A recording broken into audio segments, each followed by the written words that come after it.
The sound of the slap echoed through the tiny house before the plate even touched the table. Neema staggered backward, one trembling hand covering her burning cheek, while their little son, Baraka, burst into tears. "I worked all day while you couldn't even serve dinner on time," Amani shouted, blinded by anger and wounded pride. Outside the gate, a well-dressed stranger froze in disbelief, watching the heartbreaking scene unfold. He had returned after 20 years to embrace the only brother he had left, but instead witnessed the woman who held the family together being humiliated. What Amani didn't know was that the silent witness was his long-lost billionaire brother. And this single moment would change all their lives forever. Before we continue, tell us where you're watching from and what time it is in your country. We'd love to hear from you. And if you enjoy emotional stories about hope, justice, and second chances, don't forget to subscribe so you won't miss our next journey. Morning sunlight spilled over the crowded streets of Dar es Salaam, painting the rows of weathered buildings in shades of gold. Vendors arranged fresh mangoes and cassava beside dusty sidewalks, while buses rumbled past with impatient horns. Life moved quickly in the city, but inside a modest two-bedroom house tucked behind an aging auto repair shop, time seemed to move much more slowly. Amani Bakari woke before sunrise every morning.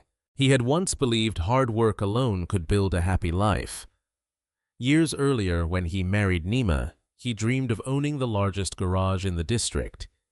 He imagined customers lining up outside his workshop, enough money to buy a proper home, and evenings filled with laughter instead of worry.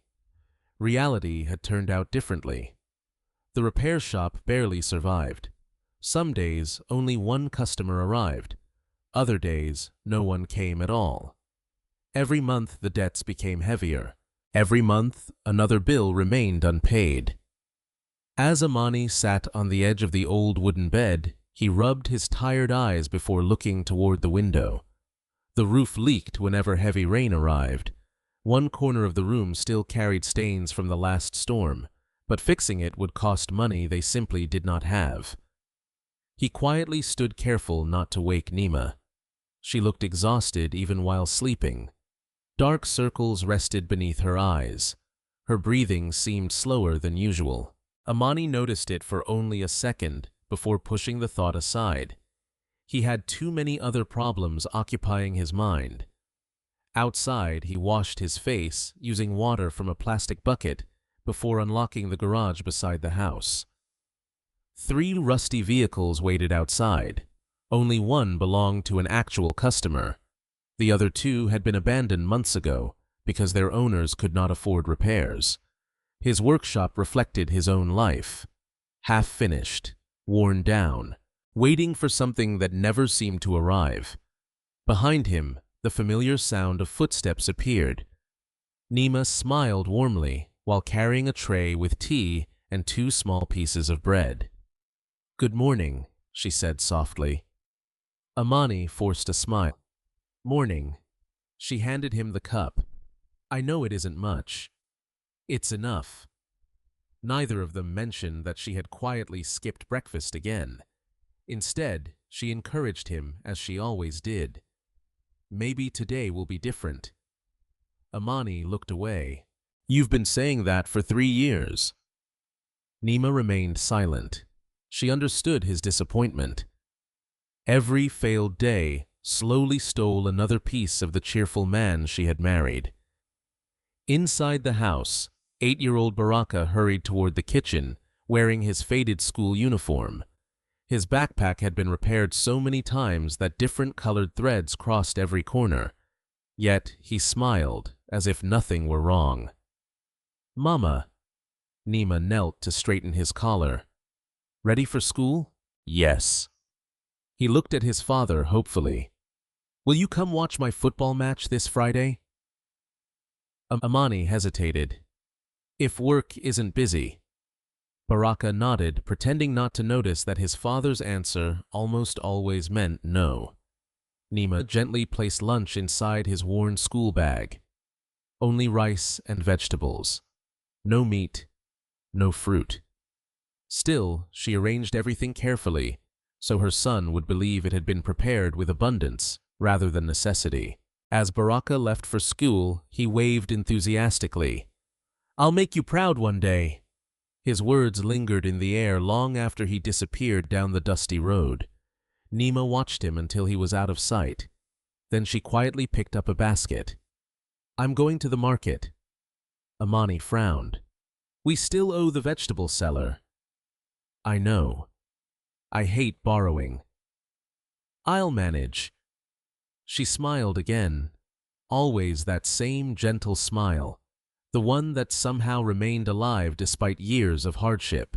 By mid-morning, the neighborhood market buzzed with conversation. Neema greeted nearly every vendor by name. People respected her because she never complained. Even when she couldn't pay immediately, she always returned to settle every debt. Old Mama Rehema, who sold tomatoes near the entrance, noticed Neema coughing repeatedly. "You don't look well." "I'm just tired."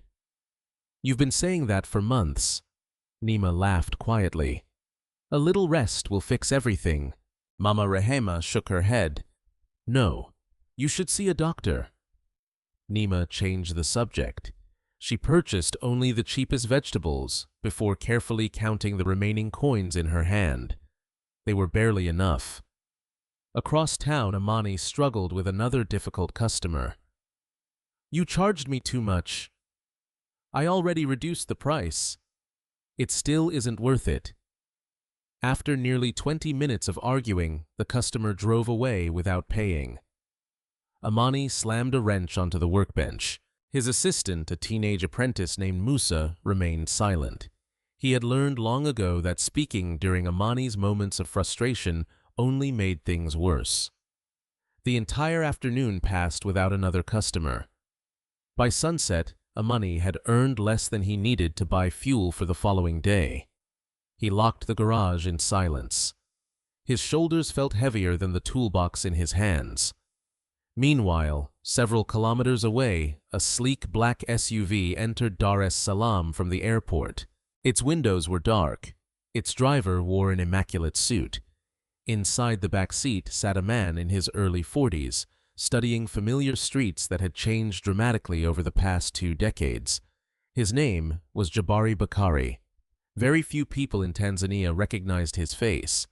Most knew only the name of the multinational investment company he had built across East Africa. Years of disciplined work had transformed him into one of the region's most respected entrepreneurs. Yet wealth was not the reason he had returned home. He carried only one purpose: to find his younger brother. The last time Jabari had seen Amani, the boy had barely reached his teenage years.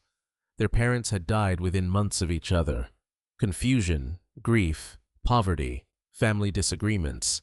Everything had pushed the brothers onto separate paths. Letters stopped arriving. Phone numbers changed. Time built walls neither brother knew how to climb. Now, after almost 20 years, Jabari wanted those walls gone. He held an old photograph inside his wallet. 2 smiling boys stood beside their parents outside a tiny family home. The picture had faded. Its memories had not. His assistant turned around from the front seat. "Sir, should we go directly to the hotel?" Jabari slowly closed the wallet. "No. I want to see my brother first. We finally located his address." "I know, but don't tell him I'm coming." The assistant looked surprised. "You want it to be a surprise?" Jabari smiled faintly. "I don't want him to meet a billionaire. I want him to meet his brother." The SUV quietly continued toward one of the city's oldest neighborhoods. Neither Jabari nor Amani knew they were now less than 20 minutes apart. One carried unimaginable wealth, the other carried unbearable frustration, and between them stood a woman named Neema, whose quiet sacrifices would soon become the heart of a story neither brother could ever have imagined. The following week began with heavy gray clouds hanging over Dar es Salaam, but the rain never came. The air was hot. The streets felt restless. Inside the small Bakari home, Neema quietly folded Baraka's school uniform while listening to Amani prepare for another day at the garage. He barely spoke. Lately, silence had become easier than conversation. Once they had laughed together over simple meals and impossible dreams. Now, every discussion somehow returned to money. Money they didn't have. Money they needed. Money that seemed forever out of reach.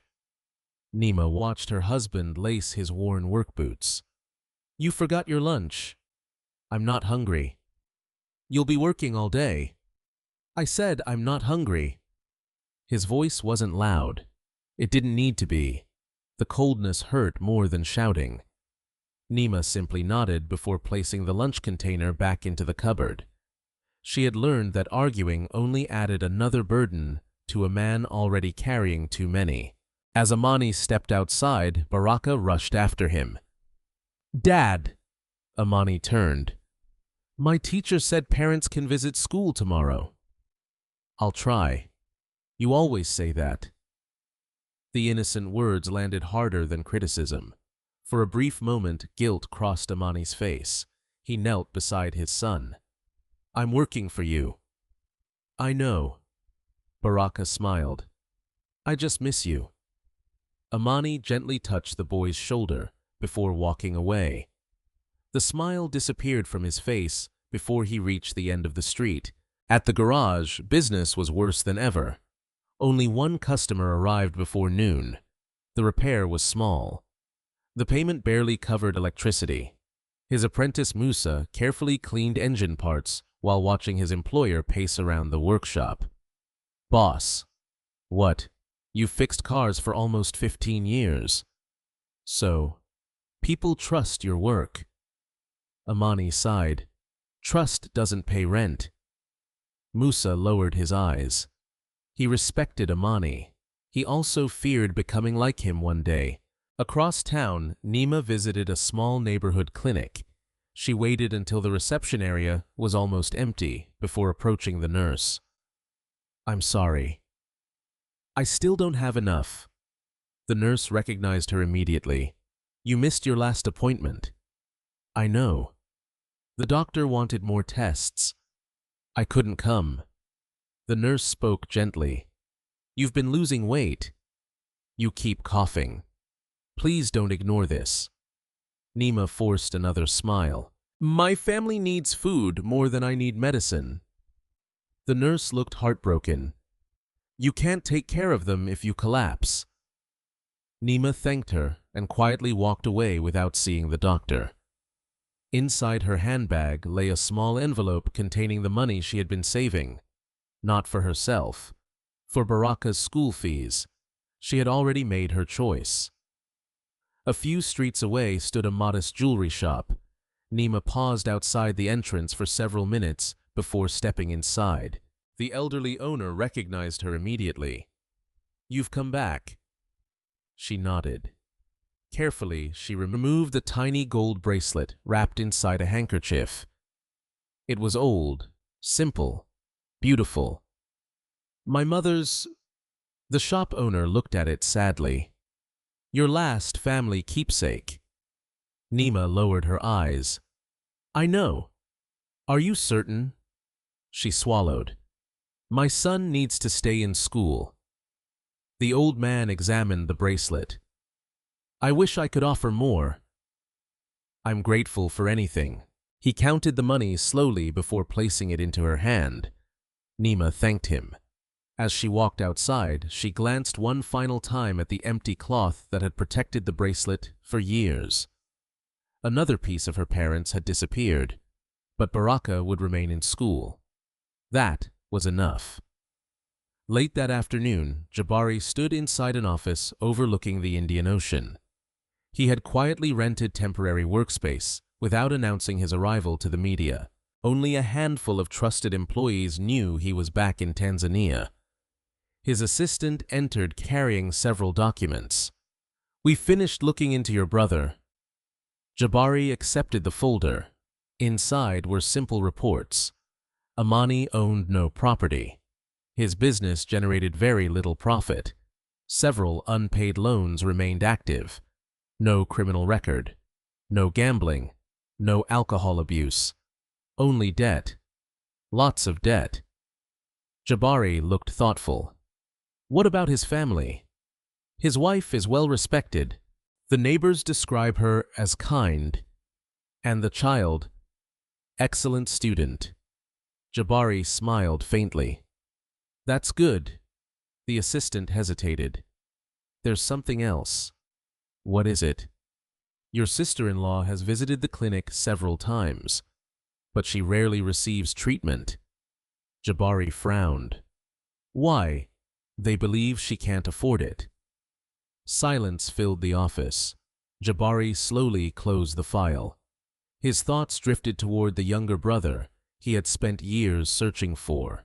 He had imagined many possibilities: success, failure, happiness, loneliness.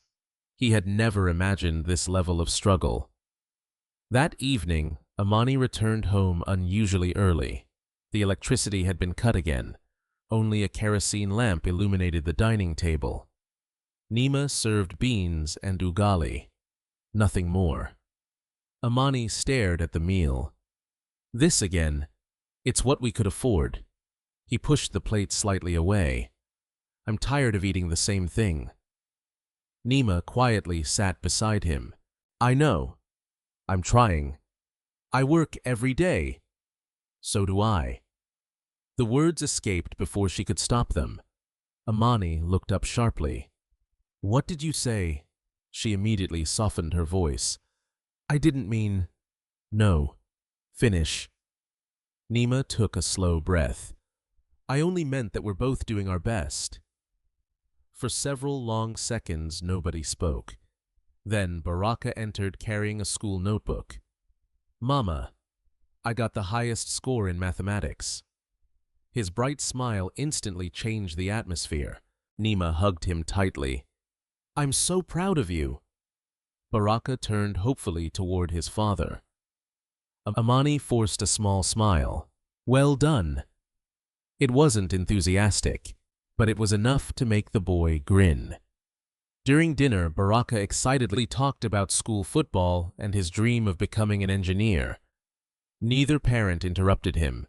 Listening to their son dream reminded them of a time when they had dreamed just as freely. After Baraka went to bed, Neema quietly counted the remaining money on the table. It wasn't much, just enough to pay school fees tomorrow. Nothing would remain afterward. Amani noticed. Where did you get that? She hesitated. I saved it.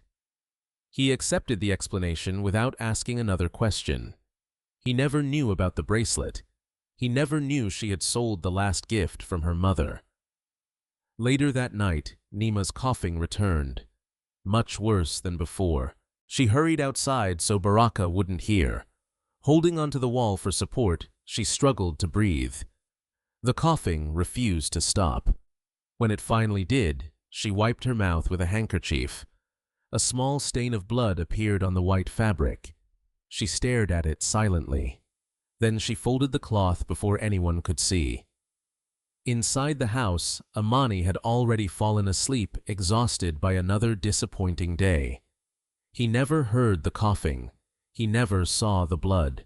Neema looked toward the dark sky above Dar es Salaam. She whispered a quiet prayer. Please, give me enough time. Just long enough to see my family safe. Several kilometers away, Jabari stood on the balcony of his hotel suite, overlooking the city lights. Tomorrow, he planned to drive through Amani's neighborhood for the first time. He still wasn't ready to reveal himself. He wanted to understand his brother's life before stepping back into it. What Jabari didn't know was that someone else had already paid the highest price to keep that family together. And every sacrifice Neema made in silence was bringing all of them closer to a day that would change their lives forever. The first time Amani remembered seeing his older brother cry, they were both children. It had been the day their father was buried. The memory surfaced unexpectedly as he repaired an old pickup truck one humid afternoon. For a brief second, the sound of a hammer striking metal reminded him of the wooden coffin being lowered into the earth many years ago. He quickly pushed the thought away. Some memories hurt too much to revisit. The brothers had once been inseparable. Growing up in a modest neighborhood on the outskirts of Dar es Salaam, Jabari had always protected Amani. Although 10 years older, he never treated his younger brother like a burden. He taught him how to ride a bicycle, how to repair broken radios, and how to tighten loose bolts on their father's aging motorcycle. Whenever bullies approached, Jabari stood in front. Whenever food was scarce, Jabari claimed he wasn't hungry, so Amani could eat. To young Amani, his brother had seemed invincible. Everything changed after their parents died within 6 months of each other. Their father passed away after suffering a sudden stroke. Their mother never fully recovered from the grief. The small family fell apart almost overnight. Relatives argued endlessly over the little property the parents had left behind. Some wanted to sell the house. Others wanted custody of Amani. Everyone believed they knew what was best. No one listened to the brothers. At 22, Jabari desperately searched for work while trying to care for his 12-year-old brother. Money disappeared quickly. Food became scarce. One evening, a distant uncle arrived with an offer. "There is work in Kenya," he told Jabari. "A construction company needs laborers. The pay is small, but it is something." Jabari hesitated. Leaving meant abandoning Amani, even if only temporarily. Staying meant watching them both starve. Before dawn the next morning, he knelt beside his sleeping brother. "I'll come back," he whispered. "I promise." He left behind a short handwritten letter beside Amani's pillow. By the time Amani woke, Jabari was gone. The letter never reached him. An aunt, who believed the older brother had selfishly abandoned the family, quietly burned it in the kitchen stove. From that day forward, 12-year-old Amani believed only one thing. His brother had left without saying goodbye. Weeks became months. Months became years. No letters arrived. No phone calls came. In reality, Jabari had written dozens. Every letter was sent to the same address. Every letter was intercepted by relatives who insisted Amani should forget his brother and move on. Eventually, the letters stopped. Jabari believed Amani no longer wanted anything to do with him. Amani believed Jabari had forgotten him. A lie had stolen 2 decades. Back in the present, Jabari slowly drove through the old neighborhood in an ordinary silver sedan instead of one of his luxury vehicles. He wanted no attention, only memories. Many of the old buildings had disappeared. The mango tree, where he and Amani once climbed as children, had been cut down. The tiny grocery store owned by old Mr. Salaam was now a pharmacy. Everything looked different. Yet certain smells remained exactly the same. Fresh bread, sea air, engine oil, charcoal fires. He parked several streets away and continued walking. Children chased a homemade football across the dusty road. Women laughed while carrying baskets of fruit. Life continued, whether people were rich or poor, whether families stayed together or fell apart. Life always continued. He eventually reached the address his assistant had found. The small garage stood beside a weathered house with peeling paint. The metal sign above the entrance read, "Bakari Auto Repairs." Jabari stared at the name for several seconds. His younger brother had built something after all. It wasn't large, it wasn't successful, but it existed. He watched quietly from across the street. Inside the garage, Amani worked beneath the hood of an old taxi. Sweat covered his forehead. His hands moved confidently. Customers occasionally argued with him over prices, but nobody questioned his skill. Jabari smiled faintly. Some things never changed. Their father had been gifted with machines. Apparently, Amani had inherited that gift. A woman suddenly appeared carrying a plastic container. "Neema." She greeted Musa the apprentice before placing lunch on the workbench. "You forgot breakfast again." Amani sighed. "I wasn't hungry."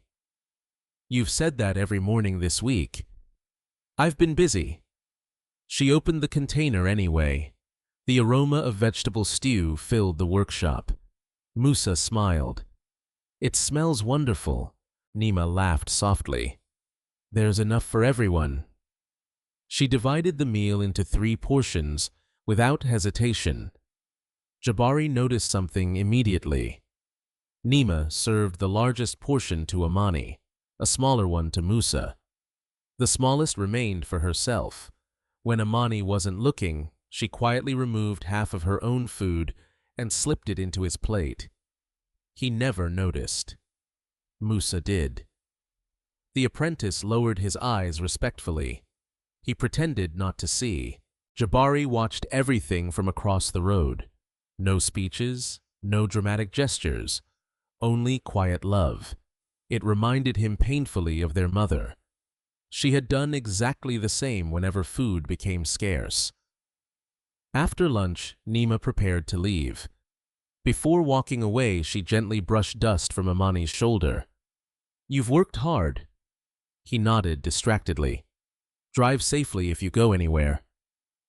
"I always do." Neither realized those tiny moments of care were being witnessed by someone whose entire understanding of the family was changing. Jabari remained standing beneath a large acacia tree. His assistant approached quietly. "Sir, you've been here almost 2 hours." "I know. Should I arrange a meeting?" Jabari shook his head. "Not yet." "What are you waiting for?" Jabari looked toward Neema disappearing down the street. "I'm trying to understand the man my brother has become." That evening, Neema stopped at the neighborhood pharmacy. She purchased only half the medicine prescribed for her persistent cough. "It won't be enough," the pharmacist warned. "It's all I can afford. You really should complete the treatment. I'll come back." She knew she probably wouldn't. The remaining money had to cover Baraka's school supplies. At home, Baraka proudly showed his mother a drawing. It pictured 4 people holding hands beneath a bright sun. Neema smiled. "Who are they?" "That's you." "That's Dad." "That's me." He hesitated before pointing to the 4th person. "I don't know him, but I dreamed we had another family member." Neema looked carefully at the drawing. The 4th figure was taller than everyone else. "What made you draw him?" Baraka shrugged. "He looked lonely." Neema gently kissed her son's forehead. "Maybe one day you'll meet someone special."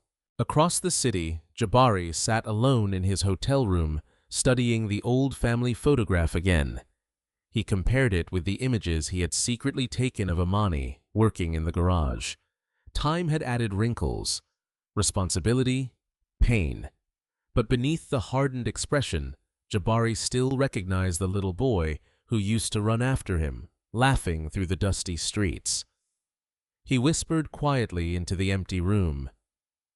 "I'm sorry, little brother. I should have found you sooner." Outside, the lights of Dar es Salaam shimmered beneath the evening sky. Neither brother realized that the past was no longer content to remain buried.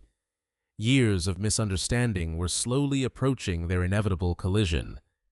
And standing silently at the center of it all was Neema, whose compassion would soon force both men to confront not only each other, but also the people they had become. The dry season settled over Dar es Salaam, coating the streets with fine dust that clung to shoes market stalls and the windows of passing buses. Every morning the city awoke before sunrise, and every morning Amani unlocked the rusted doors of his garage with the same silent hope. Maybe today would be different. Maybe today enough customers would come. Maybe today he could finally pay one of his debts.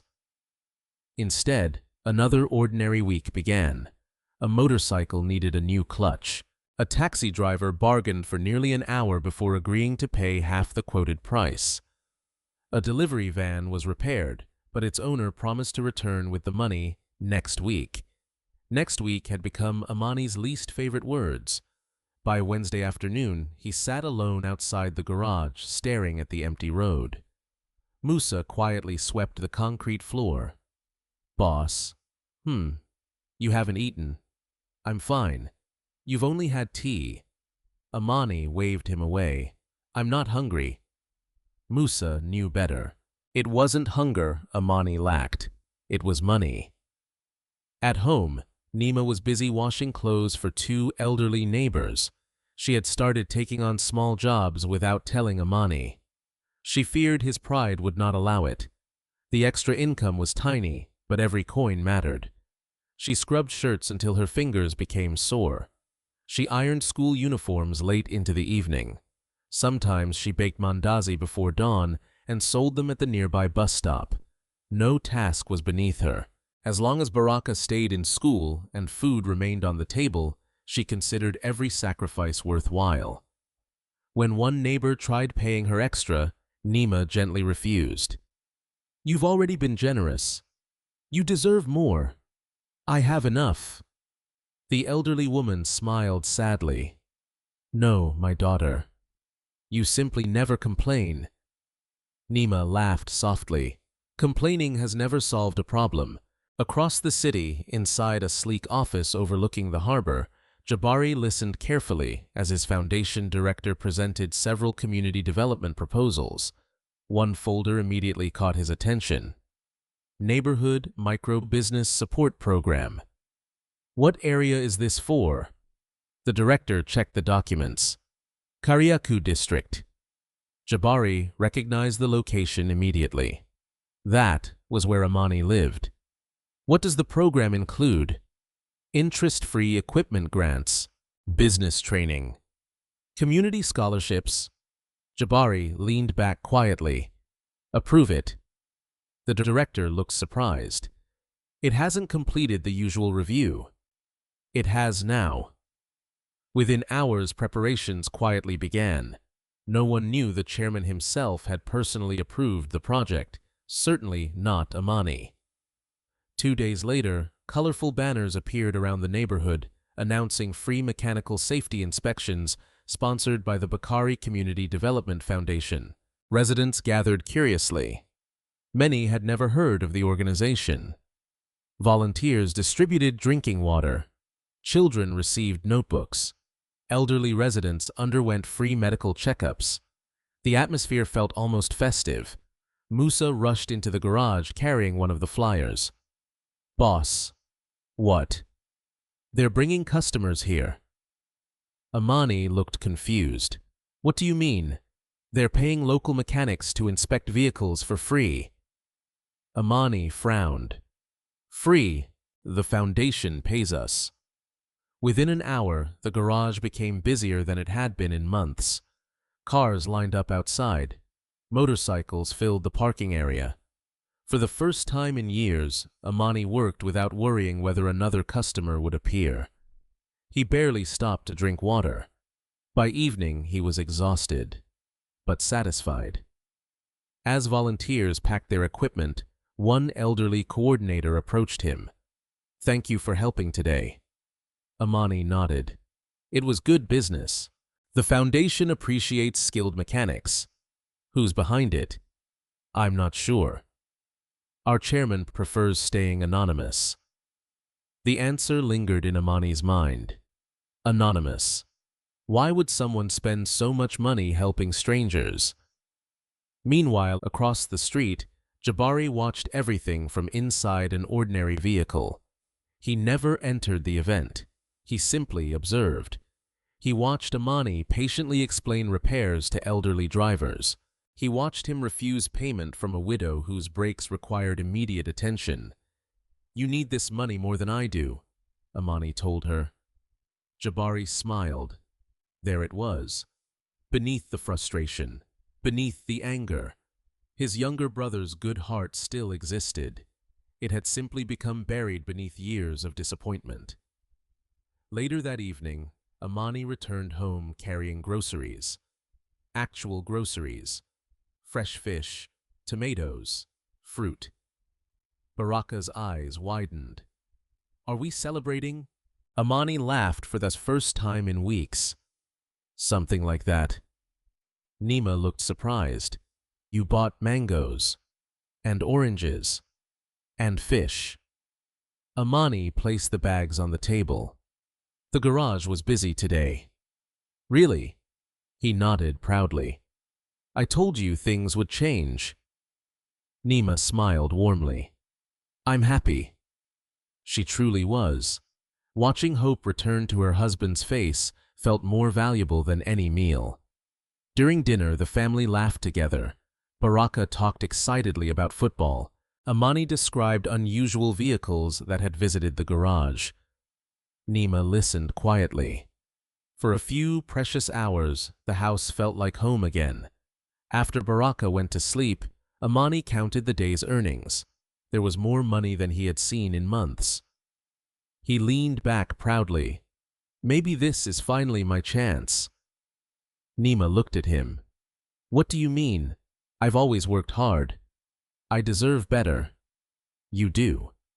No. I mean, I've been overlooked. People should recognize my skills. Neema gently replied, recognition comes with time. Amani shook his head. I've waited long enough. His words carried more than confidence. They carried the beginning of something dangerous. A quiet belief that success belonged to him, that life somehow owed him repayment. Neema noticed the change immediately. She had seen pride grow slowly inside wounded people before. Not loud pride, not arrogance, something quieter. A belief that suffering entitled someone to whatever came next. She changed the subject. Baraka's teacher said he's improving in science. Amani smiled. My son will become an engineer. He says he wants to build bridges. He'll build whatever he wants. For a moment, the tension disappeared again. The next morning, another surprise awaited Amani. The foundation extended its community project for an additional week. Even more customers arrived. More income followed. Mechanics throughout the district celebrated. Many called it a miracle. Amani accepted congratulations from everyone. One neighboring mechanic patted him on the shoulder. You deserve this. Amani nodded confidently. I've earned it. Across the road, Jabari quietly overheard the conversation. His smile faded slightly. He had hoped gratitude would replace bitterness. Instead, success seemed to be feeding Amani's pride. His assistant noticed the change. Are you disappointed? A little. Should we stop helping? Jabari looked toward the busy garage. No. Why not? Because character isn't revealed when life is difficult. It's revealed when life begins improving. The assistant remained silent. Jabari continued watching his brother. The foundation had only opened one small door. A much greater opportunity still lay ahead. But before offering that opportunity, Jabari needed to know one thing. Would Amani become a better man once his burdens became lighter, or would he simply become a prouder version of the man he already was? As evening settled over Dar es Salaam, Neema folded freshly washed clothes beneath the fading sunlight. A sudden wave of dizziness forced her to grab the clothesline for support. She closed her eyes until the feeling passed. When she finally opened them again, she smiled toward the house. No one had seen. No one needed to worry. Not yet. Inside, Amani confidently planned for a brighter future. Outside, Jabari quietly prepared the next step in a test that neither his brother nor the rest of the family knew had already begun. The week that had begun with unexpected hope slowly turned into one of the busiest Amani had experienced in years. Every morning, customers were already waiting before he unlocked the garage. Motorcycles, taxis, delivery vans, and private cars filled the narrow roadside. The foundation's community program had earned the trust of local residents, and many of those first-time visitors returned as paying customers. For the first time in a long while, Amani felt needed, respected, important. He walked with his shoulders a little straighter. His voice became firmer. Even Musa noticed the difference. "You seem happier these days, boss." Amani smiled while tightening a wheel nut. "Because people are finally recognizing my work.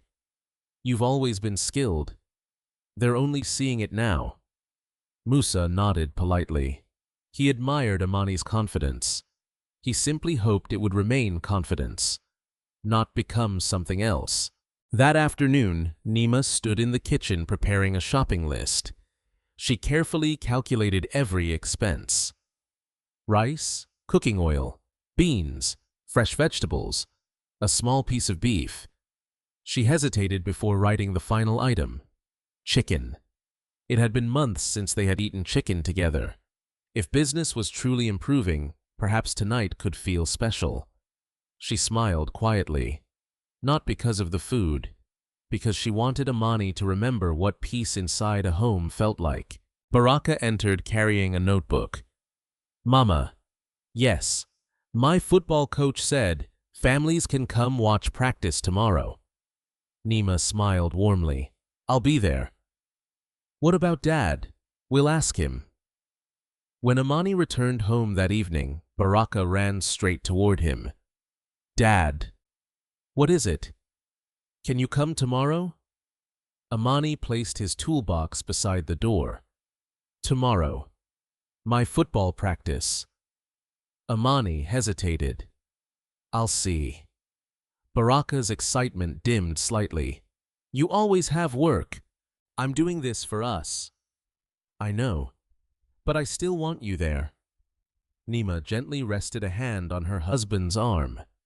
"If possible, maybe close the garage a little early."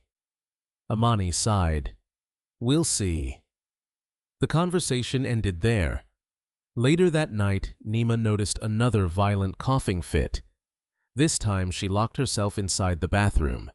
She covered her mouth with a towel to keep the sound from reaching the bedroom. When the coughing finally stopped, she slowly looked down. Tiny drops of blood stained the white fabric again. More than before. Her breathing remained shallow. She leaned against the wall until the dizziness passed. Looking into the mirror, she forced herself to smile. She practiced smiling several times. She didn't want Baraka to notice. She certainly didn't want Amani to worry. Outside the bathroom, Amani sat reviewing the week's income. There was more money on the table than usual. He counted it twice, then 3 times. His mind raced with possibilities. New equipment, a larger workshop, more employees, customers lining up every day. For the first time in years, he imagined becoming successful. He never noticed Neema quietly hiding the bloodstained towel beneath a pile of laundry. The following morning, Jabari visited the foundation office before sunrise. Several staff members were already waiting. One manager handed him a report. The community project exceeded expectations. "Excellent. Local businesses have reported increased revenue." Jabari nodded. "What about the mechanic named Amani Bakari?" The manager checked another document. "His garage has been one of the busiest, and his reputation, very positive." Jabari remained thoughtful. Good. His younger brother was receiving another opportunity. Now came the difficult question. Would he remain humble, or would success awaken something darker? The manager interrupted his thoughts. "There's another issue." "What is it?" "Our medical outreach team mentioned a woman who refused treatment despite obvious health concerns." Jabari looked up. "Who?" "Neema Bakari." Silence filled the office. "She declined free examinations twice." "Did they say why?" "They believe she didn't want attention." Jabari slowly closed the folder. "Find out which clinic she visits. We may be able to help, but quietly. No publicity. No attention." The manager nodded. "Understood." By midday, the garage was overflowing with customers again. A businessman wearing an expensive suit arrived in a luxury SUV. He looked around impatiently. "Who's in charge?" "I am," Amani replied confidently. "I've heard you're the best mechanic in this district." Amani couldn't hide his satisfaction. "I'll take a look." The repair required nearly 3 hours. When finished, the businessman smiled. "Excellent work." Without bargaining, he paid the full amount and added a generous tip. As the vehicle disappeared down the street, neighboring mechanics looked toward Amani with admiration. One of them laughed. "You're becoming famous." Amani folded the money carefully. "I've worked for this." His words were true, yet each compliment fed something inside him that had been growing quietly. That evening, Baraka waited outside the school gate. Children ran into the arms of their parents. One by one, families walked home together.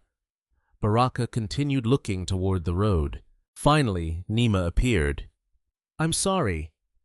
I couldn't find your father." Baraka tried smiling. "It's okay." But disappointment lingered in his eyes. They walked home together. Halfway there, Neema suddenly stopped. "What happened?" "I'm fine." She wasn't.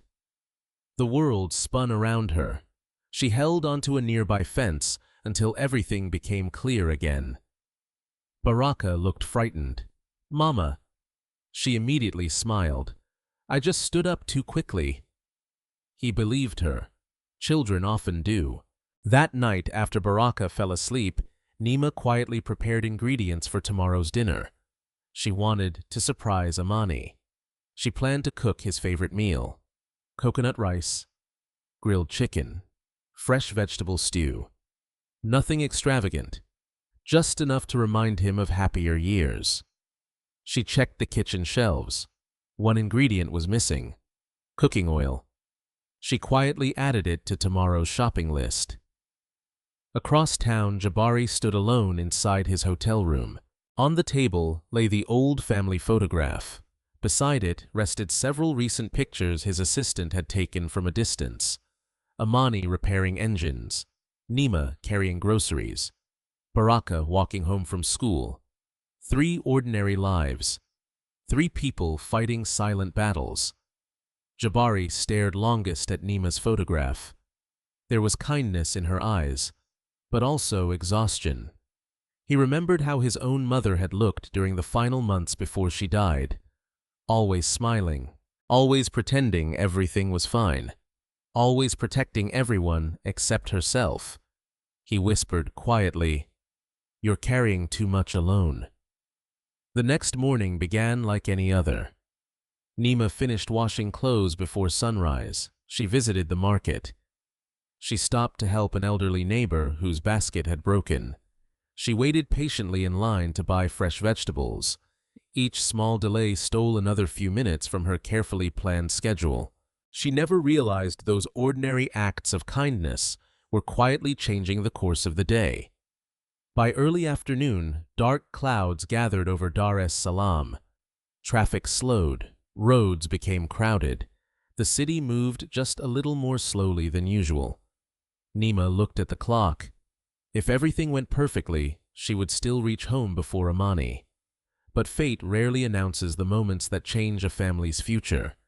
Sometimes it begins with nothing more than a delayed bus, a stranger asking for help, or a wife trying to make one perfect dinner for the people she loved most. Dark clouds covered Dar es Salaam long before sunset. Although the rain never fell, the city moved more slowly than usual. Traffic stretched for blocks, impatient drivers leaned on their horns, and crowded buses stopped far longer than expected. Neema stood near the roadside, carrying 2 heavy shopping bags. Inside them were fresh vegetables, cooking oil spices, and a small chicken. She smiled despite the weight. Tonight was supposed to be different. She had planned every detail carefully. She wanted to prepare Amani's favorite dinner. She hoped a peaceful meal might remind him of the man he had once been. An elderly woman suddenly called out from across the street, "Neema." She turned immediately.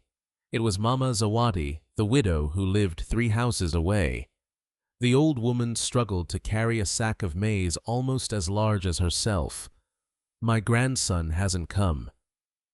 Could you help me?" Neema glanced toward the road. She was already running late. Still, she smiled. Of course. Together, they slowly carried the heavy sack into the old woman's house. Mama Zawadi thanked her repeatedly. "You always help everyone." Neema laughed softly. "One day someone will help me too." Neither woman realized those few extra minutes would change everything. When Neema finally reached the bus stop, the next bus was completely full. She waited. Another arrived nearly 20 minutes later. Traffic barely moved. She checked the time again and again. Anxious thoughts filled her mind. Amani hated waiting for dinner. She quietly whispered to herself, "Please, just let me get home." At the garage, Amani finished repairing his last vehicle of the day. He looked at the clock. Normally, Neema had already started preparing dinner. His stomach growled. The exhausting week had drained every ounce of patience from him. Musa wiped grease from his hands. "Boss!" "I'm leaving." Amani nodded. "See you tomorrow." "You should get some rest." "I will." As Musa walked away, he noticed Amani staring down the road. "Everything all right?" "My wife usually comes back from the market before now. Traffic has been terrible today." "Maybe." But uncertainty had already begun creeping into Amani's thoughts. He locked the garage and walked toward the house. Inside, Baraka sat at the dining table doing homework. "Dad." Amani forced a smile. "Where's your mother? She hasn't come home yet." The smile disappeared. "What? I thought she was with you." "No." Amani glanced toward the kitchen. The stove was cold. No food, no familiar aroma drifting through the house. Only silence. He looked at the wall clock again, nearly an hour later than usual. Baraka looked worried. Maybe the bus was late. Amani didn't answer. Instead, he paced across the room. Every minute seemed longer than the last. His hunger grew. So did his frustration. Finally, just as the evening call to prayer echoed across the neighborhood, footsteps hurried toward the front gate. The door opened. Neema entered, breathing heavily. "I'm sorry." She still carried both shopping bags. A few vegetables had fallen onto the dusty road during her walk. Her dress clung to her with sweat. She looked completely exhausted. Before she could explain, Amani spoke. "Where have you been?" "The buses were delayed. I had to help." "You always have an excuse." Neema carefully placed the groceries on the table. "I'll start cooking immediately." "It won't take long." Baraka quietly stood from his chair. "Dad." Amani ignored him. "I've worked all day." "I know. I was waiting." "I'm truly sorry." "I never meant—" "You never think." Neema's eyes widened. "I was helping Mama Zawadi." Amani laughed bitterly. "So my family eats last because you're busy serving everyone else." "She couldn't carry." "I don't care." The room fell silent. Baraka slowly stepped backward. He had never seen his father's face look like this. Neema walked closer carefully. "I'll have dinner ready soon." She gently reached toward Amani's arm. "I promise." The touch lasted less than a second. Amani jerked his arm away. His anger, built from years of unpaid debts, broken dreams, endless disappointments, and wounded pride, finally exploded. His hand rose before reason could stop it. The slap echoed sharply through the tiny house. Neema stumbled sideways. One hand instinctively covered her cheek. The other reached for the table to keep herself from falling. The shopping bags tipped over. Tomatoes rolled across the floor. Cooking oil spilled slowly onto the cracked tiles. The chicken landed beside the doorway. Silence. Absolute silence. Baraka stared in disbelief. His notebook slipped from his hands. "Mama!" Tears immediately filled his eyes. Neema remained standing. She didn't scream. She didn't argue. She simply looked at Amani. Not with anger, not with hatred, only heartbreak. Outside footsteps stopped beside the front gate. A silver sedan had quietly pulled to the roadside only moments earlier. Jabari stepped out carrying a small gift bag. Inside were family photographs he hoped to share with his younger brother. He had finally decided. Tonight he would reveal himself. He smiled as he approached the familiar address. Then he heard shouting. He paused. The slap came a heartbeat later. His smile disappeared instantly. Through the slightly open doorway, he saw everything. Neema standing motionless. Baraka crying. Amani breathing heavily. For several long seconds, Jabari couldn't move. His fingers tightened around the gift bag. The old photographs bent beneath his grip. He had crossed continents hoping to reunite with family. Instead, he had arrived at the exact moment his younger brother humiliated the woman who loved him most.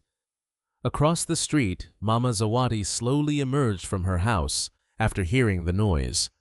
She looked toward the Bakari home, her face filled with sadness. Inside, Baraka ran toward his mother. "Mama!" Neema quickly knelt despite the pain burning across her face. She wrapped both arms around her son. "I'm all right." Her voice trembled. But she wasn't all right, not physically, not emotionally. Amani stared at his own hand. For a brief moment, reality broke through the anger. He had never struck Neema before. Never. His breathing slowed. Regret tried to rise inside him. Pride pushed it back down. If dinner had been ready... The sentence died before he finished it. Even he realized how empty those words sounded. Neema slowly stood. Without saying another word, she picked up the fallen vegetables one by one. She wiped the spilled oil from the floor. She placed the chicken back onto the table. Then she quietly walked into the kitchen. Her cheek had already begun turning red. Baraka remained frozen near the doorway. He looked first at his father, then toward the kitchen. Something inside the little boy changed forever. Outside the gate, Jabari slowly placed the gift bag back inside his car. His eyes never left the house. His assistant, waiting behind the steering wheel, noticed his expression. "Sir," Jabari spoke quietly. "Drive." "We're leaving. For tonight." The assistant hesitated. "Aren't you going inside?" Jabari looked once more toward the kitchen window, where Neema silently prepared dinner, despite everything that had just happened. "No." His voice carried both sorrow and disappointment. "Not yet." As the silver sedan disappeared into the evening traffic, no one inside the Bakari home knew that the man who had just driven away was Amani's long-lost brother, or that he had witnessed the one moment Amani would one day wish he could erase forever. Jabari barely spoke during the drive back to his hotel. The city lights blurred beyond the car window, but he hardly noticed them. His thoughts remained trapped inside the small house he had just left behind. Again and again he saw Neema's face. Again and again he heard the sharp sound of the slap. His assistant Rashid glanced into the rearview mirror several times before finally speaking. "Sir." Jabari didn't answer. "I've worked with you for 12 years. I've never seen you this quiet." Jabari slowly closed his eyes. "I came home expecting to find my brother. Instead, I found a stranger." The words hung heavily inside the vehicle. Neither man spoke again until they reached the hotel. After entering his suite, Jabari walked directly onto the balcony, overlooking the lights of Dar es Salaam. He remembered another night many years ago. Their father had once gathered both brothers outside their tiny childhood home after hearing neighbors arguing. He had placed one hand on Jabari's shoulder, the other on little Amani's. "A real man," their father had said quietly, "never raises his hand against the people he promised to protect." Jabari remembered every word. Apparently, Amani no longer did.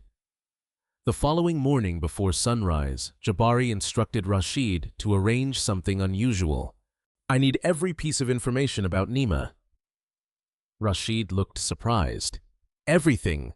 Everything. Medical history. Financial situation. Daily routine. I want facts, not rumors."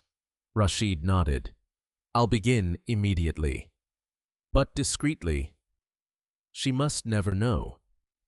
By late morning, several trusted members of Jabari's charitable foundation quietly began asking questions throughout the neighborhood. They never mentioned Jabari's name. They simply introduced themselves as community outreach workers. People were eager to speak. Everyone seemed to know Neema. At the small grocery shop, the owner smiled warmly. "Neema, she's one of the kindest women I've ever met. She always pays her debts, even if it takes months." "What about her husband?" The shopkeeper hesitated. "Amani wasn't always like this. He used to laugh more. He used to smile." "What changed?" "Poverty." Across the street, Mama Zawadi shared a similar story. "That young woman has helped me more times than I can count. She carries my groceries. She cleans my yard. Sometimes she cooks for me." "Does she ever ask for anything?" The old woman laughed gently. "Never.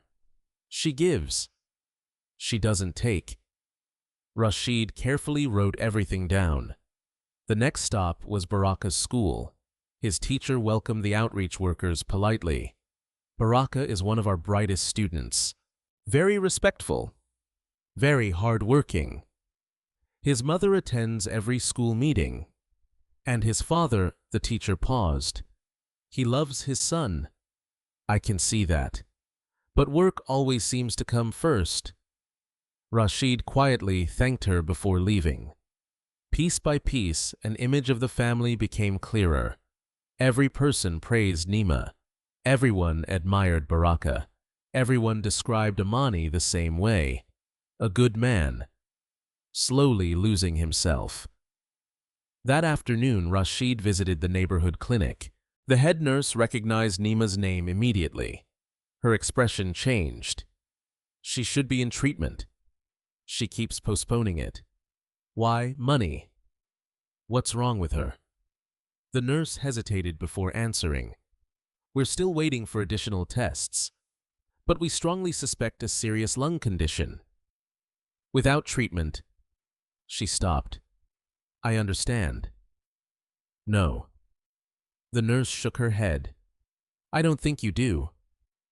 She coughs blood, and she still spends her money on school fees instead."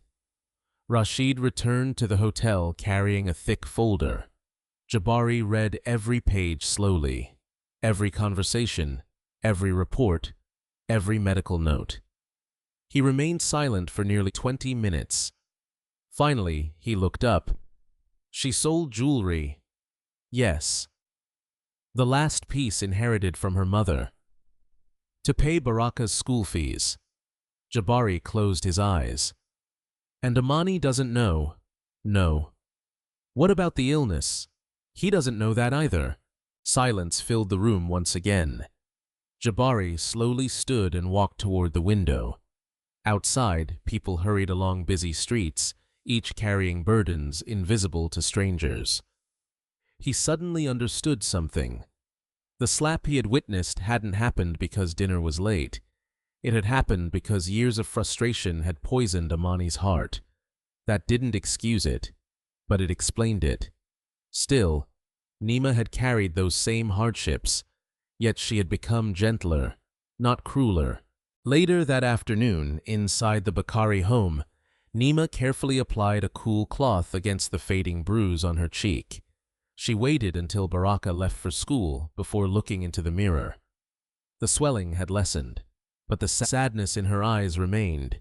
She quietly picked up the family photograph sitting on the shelf. It had been taken 6 years earlier. Amani smiled broadly. Baraka sat proudly on his father's shoulders. She remembered that day clearly. Amani had sold an old engine and surprised them with a trip to the beach. They laughed until sunset. She stared at the picture. Where had that man gone? A knock interrupted her thoughts. Mama Zawadi stood outside carrying homemade soup. "My child." "I'm fine."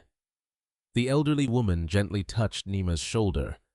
"You don't have to pretend with me." Neema lowered her eyes. "I don't want people talking. I'm not people. I'm family." Tears finally appeared. Only a few. Neema quickly wiped them away. "I don't want Baraka growing up without respecting his father." Mama Zawadi sighed deeply. Respect cannot grow from fear. Neema remained silent. She knew those words were true. At the garage, Amani worked harder than ever, perhaps harder than necessary. He avoided thinking about the previous night.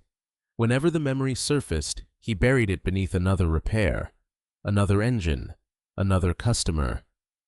Around midday, Musa cautiously approached. "Boss." "What? You seem distracted." "I'm working." "You forgot to tighten those bolts." Amani looked down. Musa was right. He had made a careless mistake, something he almost never did. That evening, Amani arrived home carrying fresh bread. He paused outside the door. For a long moment he simply stood there. Inside he heard Baraka laughing. Neema was reading one of the boys' school books aloud. Her voice sounded exactly the same as always, gentle, patient, as though nothing had happened. The realization hurt. She wasn't pretending because she had forgotten. She was pretending because she wanted peace. Amani slowly entered. Neema looked up. "You're home." "Yes." "Dinner will be ready soon." There was no accusation, no anger, no mention of the slap, only kindness. Somehow that kindness made the guilt even heavier. He wanted to apologize. The words reached his throat. Then pride stopped them. Instead, he simply nodded and sat down. Across the city, Jabari watched another report arrive on his desk. This one contained only a single sentence from Rashid. "She continues protecting him even after what happened." Jabari read it twice, then a third time. Finally, he spoke quietly. "Prepare the medical team." Rashid looked confused. "Without telling her?" "Yes." "And what about your brother?" Jabari's expression hardened. "My brother still has much to learn. He thinks his greatest struggle is poverty. He has no idea that the greatest danger facing his family is something far more difficult to overcome. Pride." Jabari folded the report carefully. The time for simply watching was ending. Soon he would begin acting. But before confronting Amani, he intended to save the woman who had been quietly saving everyone else. The next Monday morning arrived with clear skies over Dar es Salaam. From the outside, life at the Bakari household appeared almost normal again. Neema prepared breakfast before sunrise. Baraka hurried through his homework while eating. Amani silently drank his tea before leaving for the garage. Anyone watching from outside would have believed the family had found peace. Only those inside the house knew how much had changed. The conversations were shorter. The smiles came less naturally. Silence had become the safest language. As Amani reached the garage, he noticed another crowd waiting outside. The Community Foundation had extended its business support program once again. Customers continued arriving from nearby neighborhoods. Musa unlocked the garage doors with excitement. "Boss!" We already have 6 appointments, Amani smiled confidently. Good. We'll finish every one of them. The apprentice admired his employer's determination. There was no denying Amani's talent. Engines that other mechanics considered impossible to repair somehow came back to life in his hands. By noon, the workshop was overflowing. Satisfied customers recommended him to friends. Drivers praised his honesty and technical skill. One businessman even promised to send his entire company fleet for servicing. Every compliment fueled Amani's confidence. He began standing a little taller, speaking a little louder, expecting a little more admiration. Late that afternoon, a neatly dressed man entered the garage carrying a clipboard. His name was Hassan. Unknown to everyone there, he worked for Jabari's foundation. Good afternoon. Amani looked up. Can I help you? I'm visiting local repair shops participating in our community program. Amani nodded proudly. We've been extremely busy. I can see that. Hassan glanced around. You've built a good reputation. I've earned it. The answer came immediately, without hesitation. Hassan smiled politely. What do you believe helped your business improve recently? Amani folded his arms.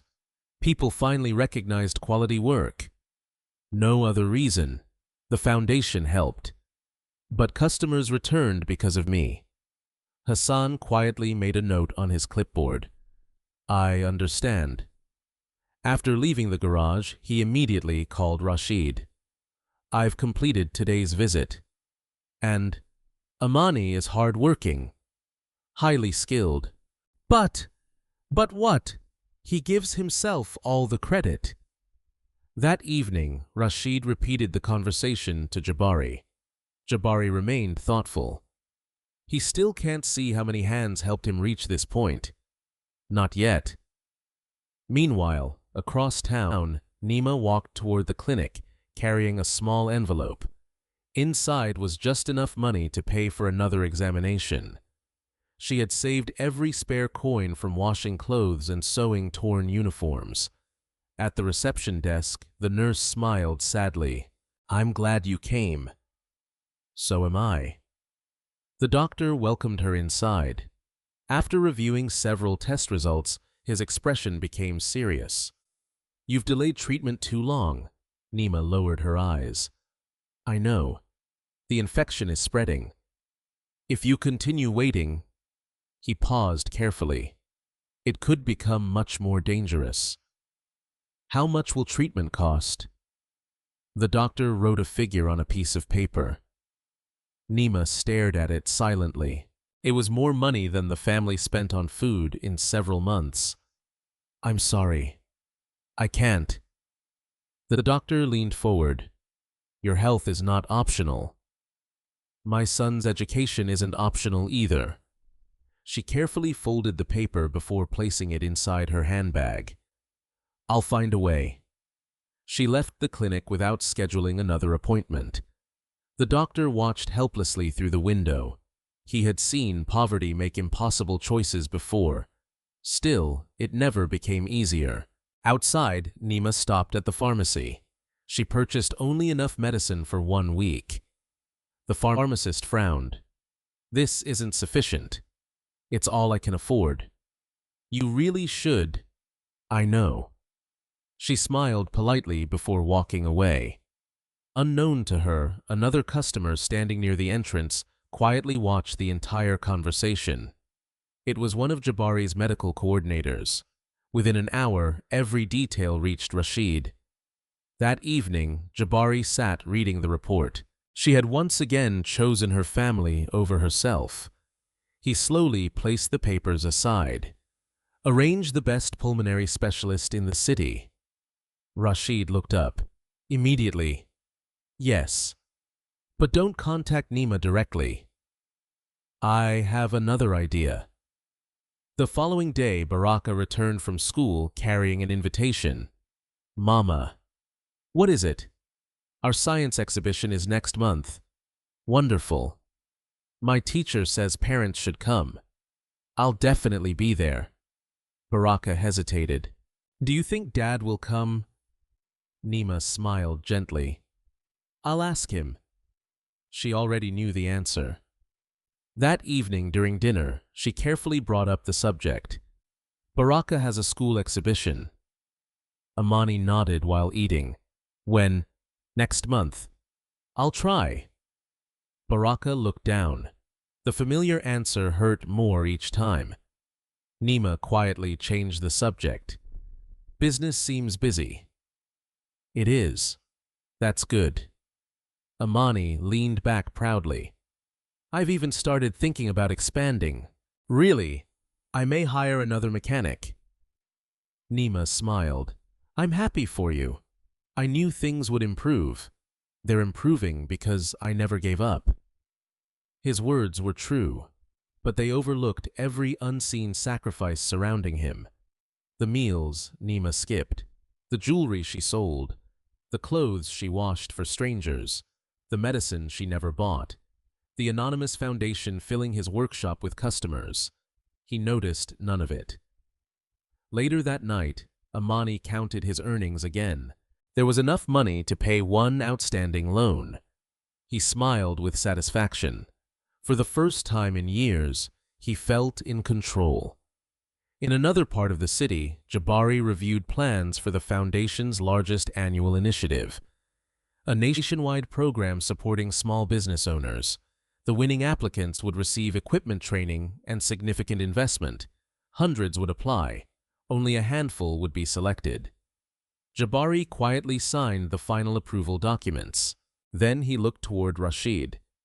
I want Amani to apply. You'll choose him. Jabari shook his head. No. He'll earn nothing simply because he's my brother. Then why encourage him? Because this program isn't about repairing engines. It's about revealing character. Rashid understood immediately. The competition would test leadership, integrity, compassion, humility, qualities that money could never buy. The following morning, colorful posters announcing the competition appeared across Dar es Salaam. One was attached directly beside Amani's garage. Musa read it excitedly. Boss, this could change everything. Amani stepped outside. His eyes scanned every line. The grand prize included modern equipment, business mentoring, a substantial investment, national recognition. His heart raced. This is exactly what I need. Musa grinned. You should apply. I will. Across the street, Hassan quietly watched from inside a parked vehicle before making one final phone call. He saw the announcement. And he's determined. Hassan smiled slightly. I think he'll believe this competition was made for him. Inside the foundation headquarters, Jabari looked through the office window toward the bustling city below. The first stage of his plan had succeeded. Amani now stood at the threshold of the greatest opportunity of his life. But the investment itself was never the real prize. The real test had only just begun. Soon Amani would discover that repairing broken engines was far easier than repairing a broken heart. And before he could build a successful business, he would first have to confront the man he had become. The announcement spread through Dar es Salaam faster than anyone had expected. Within 2 days, nearly every small business owner in the district was talking about the Bakari Community Development Foundation's Entrepreneur Advancement Program. Radio stations mentioned it. Newspapers praised it. Social media was filled with stories about previous community projects sponsored by the foundation. The grand prize seemed almost unbelievable. Modern equipment, professional business training, a generous investment to expand operations. Long-term mentorship from some of East Africa's most successful entrepreneurs. For struggling business owners, it represented far more than money. It represented a second chance. Inside the garage, Musa carefully read the application requirements for the 3rd time. Boss. What? You'll need references. I have customers. You'll also need a business proposal. Amani nodded confidently. I can write one. And community recommendations. I'll get those too. Musa smiled. I really think you have a chance. So do I. For the first time in years, Amani could almost picture a different future. A larger workshop, modern diagnostic equipment, several employees, a stable income, no more unpaid debts, no more wondering how to buy groceries. That evening, he arrived home carrying fresh breadfruit and even a small chocolate bar for Baraka. The little boy's face lit up. Dad, is this for me? Amani smiled. Of course. Baraka hugged him tightly. For a brief moment, Amani forgot every worry. Neema watched quietly from the kitchen. Seeing father and son laugh together reminded her of happier days. During dinner, Amani finally shared the news. A foundation is selecting business owners for a major investment program. Neema looked interested. That sounds wonderful. I'm applying. You should. I think this could change everything. Baraka grinned. Will we become rich? Amani laughed. Maybe not rich, but life could become much easier. Neema gently added, we don't need to be rich. We only need peace. Amani looked at her for a second. Then he nodded. Peace comes easier when bills are paid. The words carried truth, but Neema sensed something beneath them. A growing belief that success alone could solve every problem. Later that night, while Amani worked on his application, Neema quietly ironed clothes in the corner of the room. He barely noticed. His attention remained fixed on the forms, business history, future plans, financial projections. He wrote carefully. Every sentence reflected years of experience. His hands might have been rough from repairing engines, but he understood machines better than most engineers.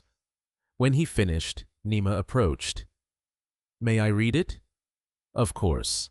She carefully reviewed every page. It's very good. You think so? Yes. She hesitated. I would only add one thing. What? You should write about helping the community. Amani looked puzzled. This is a business competition. Exactly. Businesses serve people. He thought about her suggestion. Finally, he nodded. You're right. He added a short paragraph explaining how he hoped to train unemployed young mechanics. Neema smiled. Now it sounds complete. The next morning, applications officially opened. Hundreds of people gathered outside local submission centers. Some carried thick folders. Others brought simple handwritten proposals. Everyone carried hope. Amani joined the line before sunrise. Several neighboring mechanics recognized him. You'll definitely be selected. I hope so. Your reputation speaks for itself. The compliments came one after another. Each one strengthened his confidence. Perhaps too much. Across town, inside the foundation headquarters, Jabari watched dozens of applications arrive throughout the morning.